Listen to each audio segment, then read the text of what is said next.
خواص آیات قرآن کریم کے نام سے کتاب ہے جو آقا سید محمد تقی نجفی کی. اس میں ایک روایت ہے پیغمبر اسلام ختمی مرتبت صلی اللہ علیہ وآلہ وسلم سے کہ بینائی میں اگر کسی کی کمی ہو یا آنکھوں کے امراض، اگر اس کے آنکھوں کے کوئی امراض کا شکار ہو، یعنی یا تو خود اس کی بینائی میں کمی واقع ہو رہی ہے، اس کو نظر کم آنے لگا ہے، آئی سائٹ ذرا ویک ہو گئی ہے اس کی، اور آنکھوں کے کوئی اور مرض ہے، بہت سارے آج کل گلوکوما ہے یا اور اس طرح کے جو ہے مختلف امراض ہوتے ہیں، تو پیغمبر فرماتے ہیں کہ اول ماہ کا جو چاند ہے، یعنی مہینے کی جو پہلی تاریخ کا چاند ہوتا ہے، اگر کوئی شخص اپنی آنکھوں پر ہاتھ رکھ کر 10 مرتبہ سورہ الحمد خلوص نیت کے ساتھ پڑھے، اپنی آنکھوں پر ہاتھ رکھ کر 10 مرتبہ سورہ الحمد اول ماہ کا چاند کو دیکھے، اس کے بعد آنکھوں پر ہاتھ رکھ کے 10 مرتبہ سورہ الحمد خلوص نیت کے ساتھ پڑھے، اس کے بعد 3 مرتبہ سورہ اخلاص پڑھے، اور پھر 7 مرتبہ یہ کہے یا رب قوّ بصری، یعنی اے پروردگار میری آنکھوں کے جو بصارت ہے اس میں قوت عطا فرما. پھر کہے اللہم اکف انت الکافی، اللہم اکف انت الکافی، اللہم عاف انت المعافی. بس ایک یہ جملہ کہنا ہے، آسانی سے اس کو کہا جا سکتا ہے. تو پیغمبر فرماتے ہیں اس کی بینائی میں اضافہ ہو جائے گا اور اس کی جو بھی آنکھوں کی بیماری ہے وہ صحت مندی سے بدل جائے گی. اللہم صلی علی محمد وآل محمد.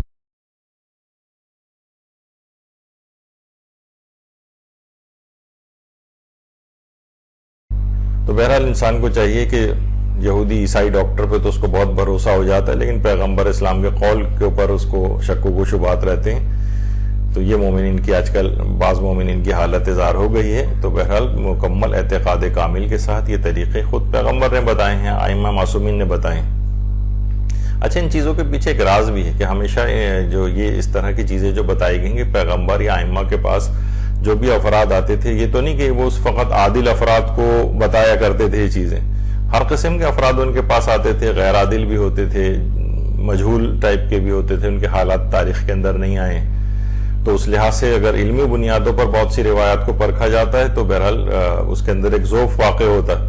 لیکن پیغمبر بہرحال وہ اس سورے کے فضائل کے اعتبار سے، کسی آیت کی فضیلت کے اعتبار سے وہ چیز بیان تو ہوئی ہے. اور یہ تو نہیں ہوگا کہ پیغمبر یا ائمہ فقط اور فقط صرف اور صرف عادل افراد سے یہ چیزیں بیان کریں. کوئی مریض آیا وہ غیر عادل بھی ہو تو وہ بیان کرتے تھے. لیکن ظاہر ہے جس سلسلہ جو چینز کا چلے گا اس میں روایات کے راویوں کا، اس میں مثلا وہ ایک ایسا بھی آ جائے گا کہ جو گناہگار ہے، جس کا حال صحیح طور پر معلوم نہیں ہے، تو روایت علمی بنیادوں پر ضعیف ہو جائے گی. لیکن اس کا ذوف اس فضیلت سے انکار کرنے کا سبب نہیں بنے گا. یعنی آپ اس سورے کو اس چیز کے لیے تب بھی پڑھ سکتے ہیں. تو لہٰذا اس قسم کی چیزوں کے لیے غیر ضروری طور پر ان رجال کے مباحث کو لے کر آنا ایک غیر ضروری کام ہے. آنکھوں اور سر کی بیماریوں کا علاج بھی اس کے اندر ہے. یہ بھی چھٹے امام فرماتے ہیں کہ جب پیغمبر اسلام ختمی مرتبت صلی اللہ علیہ وآلہ وسلم، اللہم صلی علی محمد وآل محمد، جب بیمار ہوتے تھے یا آپ کو کبھی سر درد کی شکایت ہوتی تھی تو آپ اپنے دونوں ہاتھوں کو بلند کر کے سورہ الحمد پڑھتے تھے، سورہ فلق اور سورہ ناس کی تلاوت فرماتے تھے، اور اس کے بعد اپنے دونوں ہاتھوں کو اپنے چہرے مبارک پر مل لیتے تھے. تو جس بھی مشکل میں گرفتار ہوتے تھے وہ فوراً حل ہو جاتی تھی. بہار الانوار کی جلد نمبر 92 میں روایت ہے. تو یہ چیز کرنی چاہیے. اچھا، چہرے مبارک پہ ہاتھ ملنا یا دم کرنا یا پانی پہ کوئی چیز پڑھنا، یہ کوئی غیر اسلامی چیزیں. لوگ کہتے ہیں بس سورہ پڑھ دیا کافی ہے. نہیں، ہاتھ کو پھیرنا، اس کے پیچھے سائنسی چیزوں کی بھی لحاظ سے تحقیق ہونی چاہیے کہ ایسا کیا ہوتا ہے. تو بہرحال آنکھ اور سر کی بیماریوں کے علاج کے لحاظ سے یہ بڑی مجرب چیزیں.